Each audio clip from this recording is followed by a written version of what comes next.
साथियों नमस्कार। आज हम बात करने वाले हैं एफसीआरए बिल 2026 पर। विदेशी फंडिंग पर सरकार का बहुत बड़ा दाव है, जिसमें 10 बदलावों ने एक बहस छेड़ी है। साथियों सोचिए, एक एनजीओ ने विदेश से मिले पैसों से स्कूल बनाया, अस्पताल बनवाए और कई सामाजिक संस्थाएं खड़ी की। सालों तक संस्था काम करती रही, लेकिन किसी वजह से उनका एफसीआरए रजिस्ट्रेशन खत्म हो गया। तो सवाल उठता है, उस संपत्ति का क्या होगा? क्या संस्था उसे अपने पास रखेगी या फिर सरकार द्वारा नियुक्त एक नई अथॉरिटी उस संपत्ति को अपने कब्जे में लेकर उसका मैनेजमेंट करेगी? यही सवाल इस वक्त एफसीआरए अमेंडमेंट बिल 2026 को लेकर सबसे बड़ी बहस का केंद्र बना हुआ है।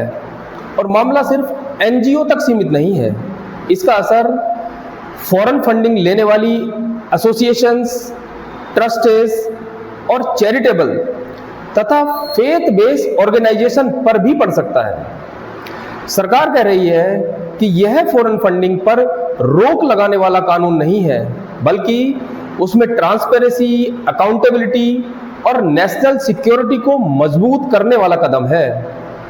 वहीं आलोचकों का सवाल है कि अगर सरकार के पास रजिस्ट्रेशन खत्म करने और उसके बाद एसेट्स के मैनेजमेंट की इतनी बड़ी भूमिका होगी, तो सेफगार्ड कितने मजबूत होंगे। और इसी बीच अमेरिका में भी भारत के एफसीआरए बदलाव को लेकर सवाल उठे हैं।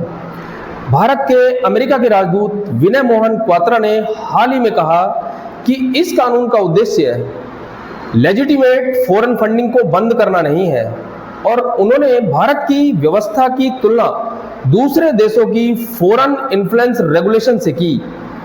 तो आखिर एफसीआरए बिल 2026 में क्या बदला जा रहा है? कौन सी 10 सबसे महत्वपूर्ण बातें हैं? और सबसे बड़ा सवाल, क्या यह फॉरेन फंडिंग पर शिकंजा है या सिर्फ रेगुलेशन को मजबूत करने की कोशिश है? आइए पूरी कहानी आसान भाषा में समझते हैं। सबसे पहले समझते हैं कि एफसीआरए क्या है। एफसीआरए यानी फॉरेन कंट्रीब्यूशन रेगुलेशन एक्ट। सीधे शब्दों में समझिए कि यह एक ऐसा एक्ट है जिसमें अगर भारत में कोई एलिजिबल ऑर्गेनाइजेशन विदेश से डोनेशन या कंट्रीब्यूशन लेना चाहती है, तो उसे एफसीआरए के नियमों का पालन करना पड़ता है। इस कानून का उद्देश्य यह सुनिश्चित करना है कि विदेशी पैसा भारत में आए तो उसका इस्तेमाल कानून के मुताबिक हो और वह देश के राष्ट्र हित के खिलाफ गतिविधियों में इस्तेमाल न हो। मौजूदा एफसीआरए फ्रेमवर्क में रजिस्ट्रेशन आमतौर पर 5 साल के लिए होता है और उसे हर 5 साल के बाद रिन्यू कराना पड़ता है। यानी फॉरेन फंडिंग का सवाल सिर्फ पैसा लेने का नहीं है, यह पैसा कहां से आया, किस उद्देश्य से आया और कहां खर्च हुआ, इस सब का भी पूरा ब्यौरा उस संस्था के पास होना चाहिए और वह संस्था उस पैसे को किस तरह से इस्तेमाल कर रही है, इन सब पर रेगुलेटरी फ्रेमवर्क लागू होता है। अब आते हैं एफसीआरए अमेंडमेंट बिल 2026 पर। यह बिल 25 मार्च 2026 को लोकसभा में इंट्रोड्यूस किया गया था और फिलहाल पार्लियामेंट के कंसिडरेशन में है।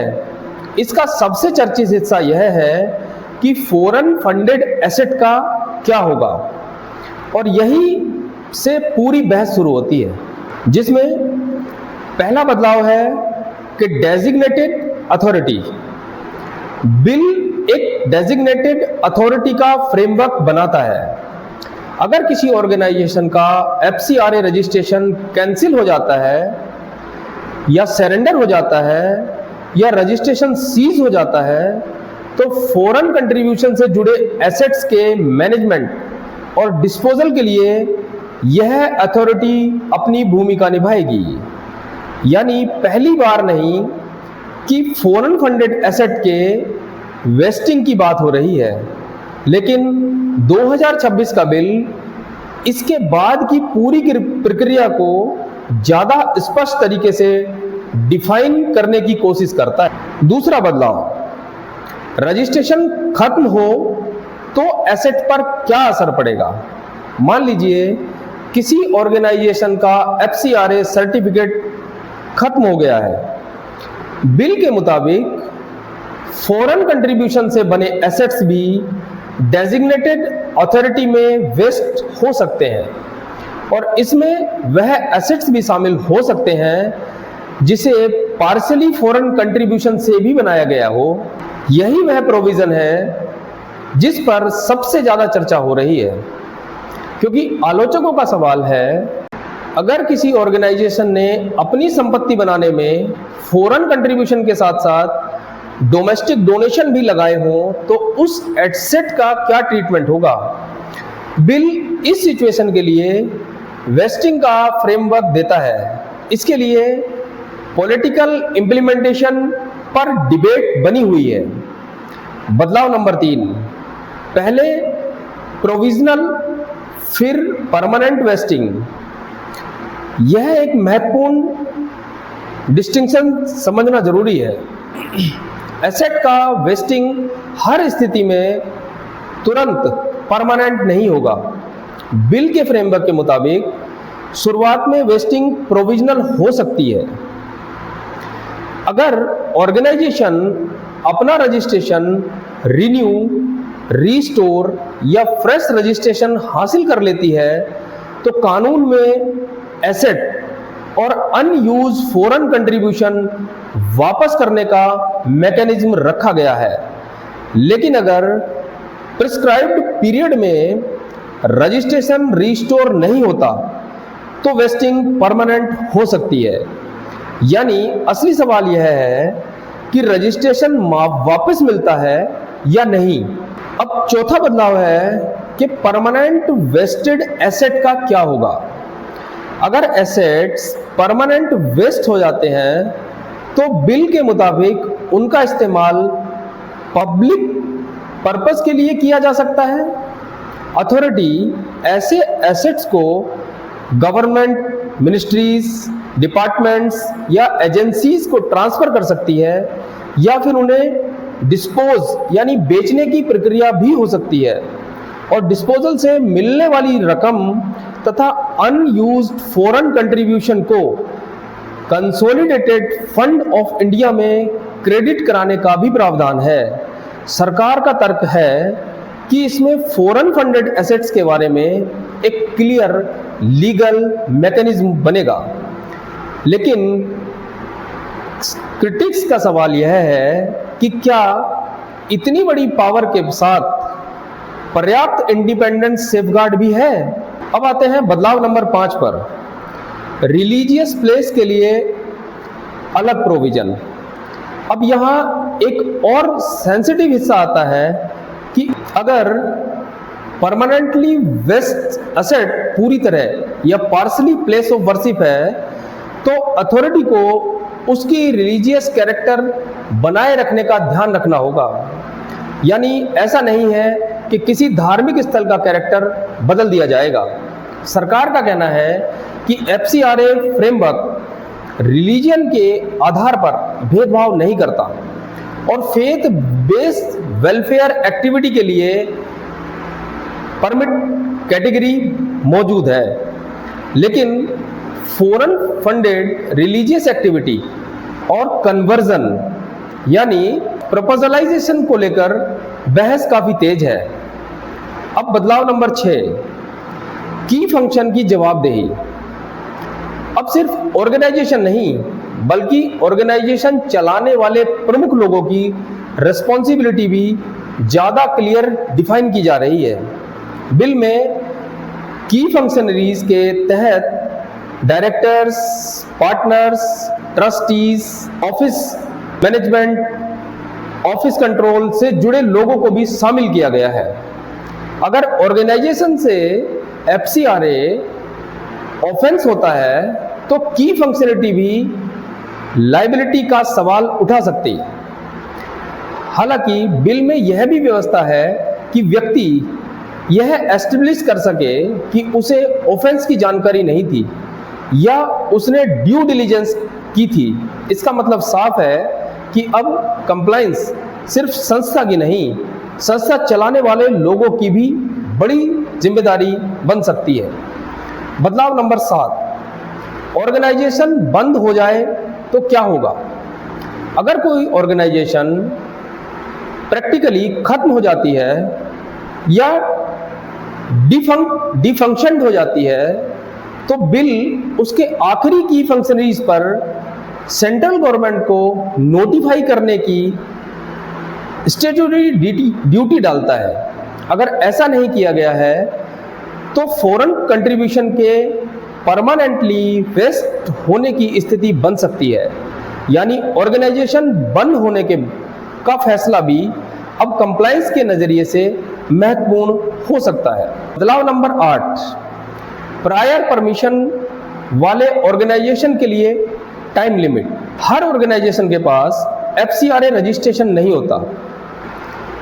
कुछ ऑर्गेनाइजेशंस स्पेसिफिक पर्पस और स्पेसिफिक अमाउंट के लिए प्रायर परमिशन के जरिए फॉरेन कंट्रीब्यूशन ले सकती हैं। बिल में यह जोड़ता है कि ऐसा foreign contribution prescribed time period के भीतर रिसीव और यूटिलाइज किया जाए।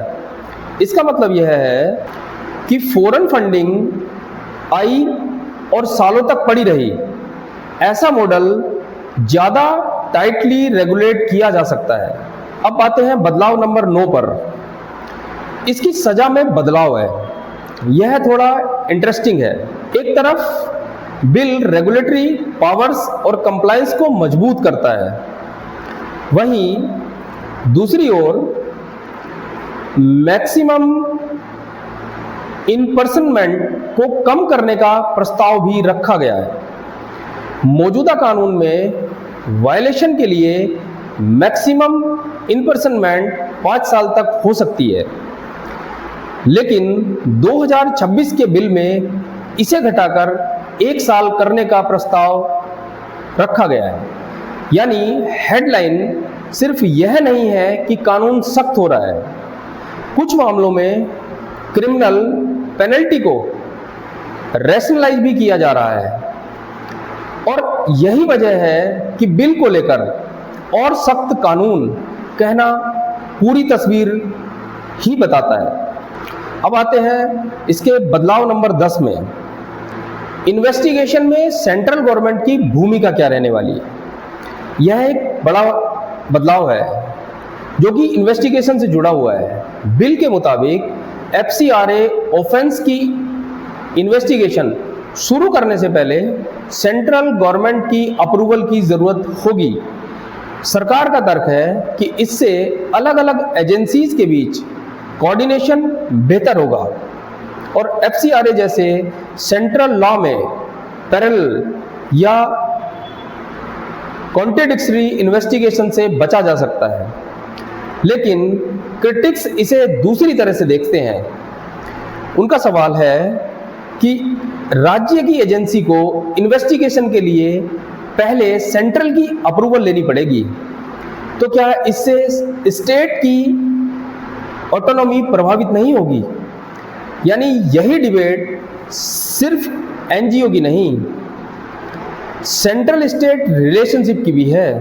लेकिन कहानी यहाँ ख़त्म नहीं होती, क्योंकि 2026 में FCRA के रूल में भी बदलाव किए गए हैं और बिल और रूल्स को एक ही चीज समझना सबसे बड़ी गलती होगी। बिल अभी पार्लियामेंट में पेंडिंग है, वहीं रिवाइज्ड FCRA रूल को 22 जून 2026 को नोटिफाई किया जा चुका है और वे लागू है। इन रूल्स में रजिस्ट्रेशन को स्पेसिफिक पर्पस और स्पेसिफिक स्टेट ऑब्लिक यूटी से लिंक करने जैसा बदलाव है। फेथ बेस्ड एक्टिविटी के लिए परमिटेड रिलीजियस पर्पस को भी एक्सप्लाइटली लिस्ट किया गया है और रिन्यूअल के लिए पिछले 2 वर्षों में कम से कम 10 लाख फॉरेन कंट्रीब्यूशन यूटिलाइज करने की रिक्वायरमेंट भी लगाई गई है।